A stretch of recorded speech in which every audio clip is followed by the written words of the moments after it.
नमस्कार। आजिर एही स्वतंत्र विश्लेषण को समस्त को स्वागत। गोटे छोट चॉकलेट बार जहाँ को खाइबा को मात्र किछि सेकेंड लागे ताहा पछरे केते विशाल मशीन जटिल प्रक्रिया आउ कठिन परिश्रम लुचि रहिछि ताहा वास्तव में अविश्वसनीय। तेबे डेरी न करी आसंतु सीधा सड़क एही रोचक यात्रा भितर को प्रवेश करिबा। एक आश्चर्यजनक सत्यरू आरंभ करिबा। आमे समस्ते साधारणतः भाबू जे चॉकलेट ब्राउन बा बादामी रंगर थाए, किंतु वास्तव में यह आरंभरू आदौ सही रंगर न थाए। सुनिबा को टिके अजब लागुछि ना, किंतु यह ही सत्य। प्रकृत रे एहार आरंभर रूप संपूर्ण अलगा थाए। यात्राटी आरंभ हुए आफ्रिका एवं दक्षिण अमेरिकार घंच जंगलरू। सेठारे गछगुड़िकरे कोको पॉड नामक एक बहुत बड़ आ उज्ज्वल रंगर फल फली थाए।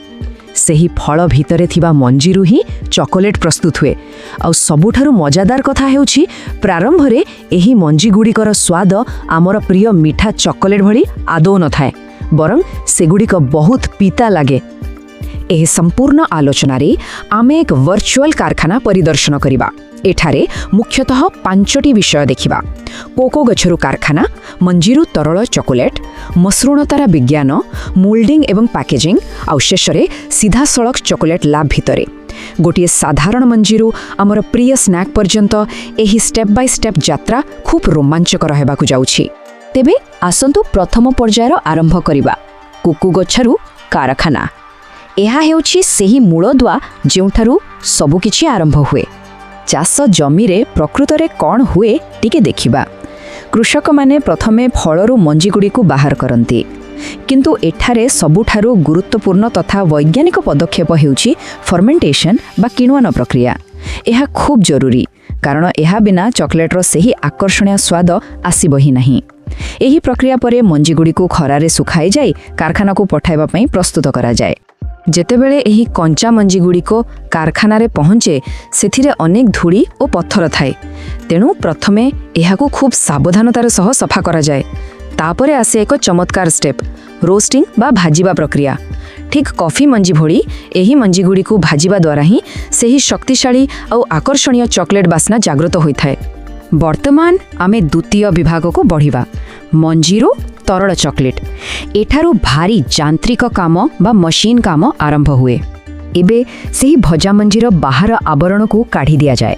भितरे जहाँ बंचे ताहाकू कोको निब्स कुहा जाए। एही निब्स गुड़ी को विराट ग्राइंडिंग मशीन रे पेशा जाए।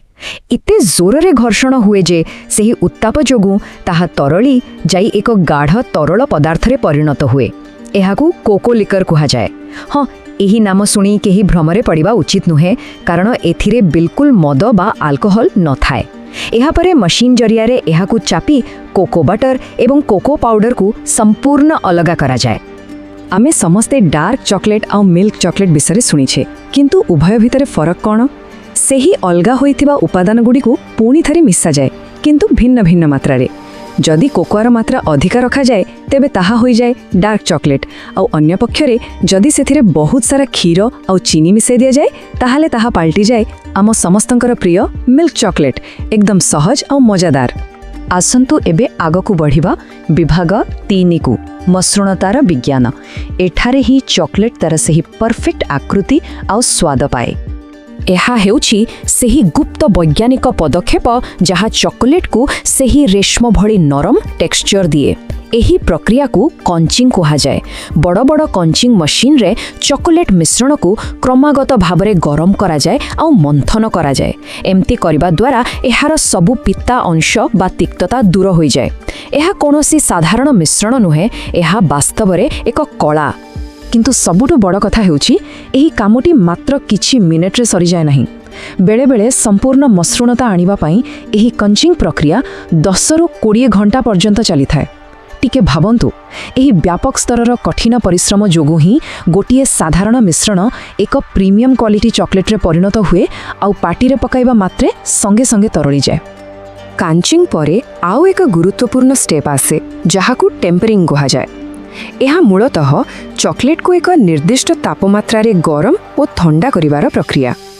जदि यह ठीक भाव में करा न जाए तेबे चॉकलेट उपरे धड़ा धड़ा दाग देखा देबा बा ताहा अठालिया होई जिवो। किंतु एकदम सठिक टेम्परिंग जोगु ही चॉकलेट रे सही सुंदर चमकदार लोक आसे आउ भांगिला बेले एक बढ़िया स्नैप शब्द होई थाए।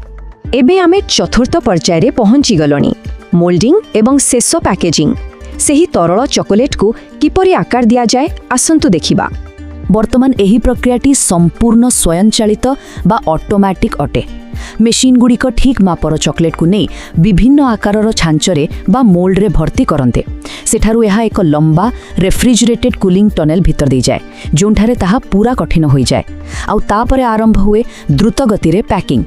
एठारे मनुष्य मानकर केवल गोटे काम थाए मेशिन ठीक चलीछि कि नाही आउ गुणवत्ता ठीक अछि कि नाही ताहा जांच करिबा।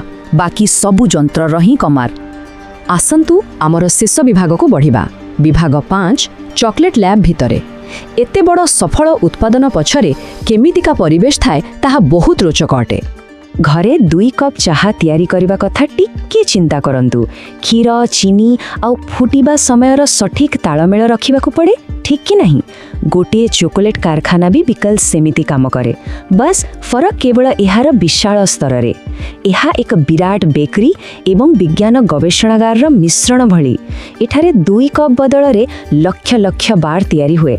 सेथिपाई तापमात्रा मिश्रण समय एवं उपादान र अनुपात को एकदम निखुण भाबे रे मशीन द्वारा नियंत्रण करा जाए। गोटे छोट भूल संपूर्ण बैच को नष्ट करि देई पारे।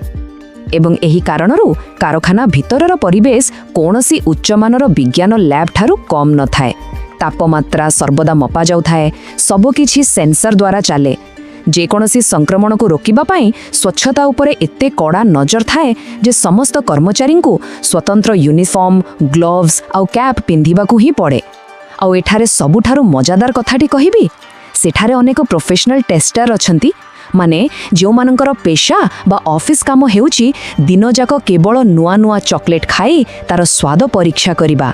निश्चित भाबरे एहा अनेकंक पाई एक स्वप्नर चाकरी अटे।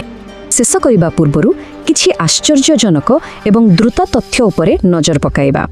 आमे जिउ थळा बा व्हाइट चॉकलेट खाऊ सेथिरे प्रकृतरे कोकोर कोनोसी कठिन अंश न थाए। आउ एक कथा प्राचीन काल रे चॉकलेट को आदो खिया जाउ नथिला बरং एक पानीय भाव रे पिया जाउथिला। आउ सबुठार बड़ कथा हैला एही विशाल कारखाना गुड़िक 24 घंटा चली थाए। अर्थात आमे राति रे आराम रे शोइथिला बेले मध्य मेशिन गुड़िक निरंतर भाव रे चॉकलेट तैयारी करू थांती। आसंतु एबे शेषरे एक छोटिया कथा उपरे चिंता करिबा। एक साधारण गछरु आरंभ होई अत्याधुनिक सुव्यवस्थित यांत्रिक व्यवस्था दी जाइथिबा एही संपूर्ण यात्राटी वास्तव रे केते अद्भुत। परवर्ती थर जेतेबेले चॉकलेट रो एक टुकुड़ा पार्टी को जीव सेही प्रत्येक बाइट पछरे थिबा एते बड़ विज्ञान आउ कठिन परिश्रम निश्चय मने पड़िबो। एही रोमांचकर विश्लेषण रे शामिल होइथिबारु अशेष धन्यवाद। एहा हम समस्तक ज्ञान को आहुरी समृद्ध करिछि।